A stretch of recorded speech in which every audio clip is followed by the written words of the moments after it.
Good morning, everybody. It's Stephen here for Bland Designs, and just a reminder that Stephen and Walter Live will be live today, February the 21st, 2021 at 4 p.m. Eastern Standard Time. And today we're going to be talking about lots of things, but I think I'm going to spend a lot of time talking about my guild issues right now. Now, you've heard me mention this before in the past. Well, I have some they're not really updates. It's just strategy, I suppose, as to how I'm going to handle somebody that's basically a bully. And we're going to talk a little bit about bullies too, and how do we handle bullies in the adult world today.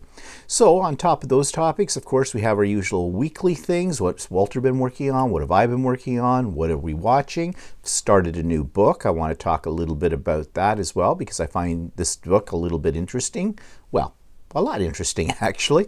And and of course, a lot of the talk is going to be around an update with the Idiot Quilter retreat that's coming up at the end of March.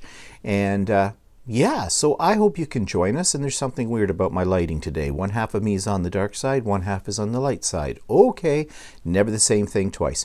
Anyways, please join us today, Sunday, February the 21st, 2021 at 4 p.m. Eastern Standard Time. See you then. Bye-bye.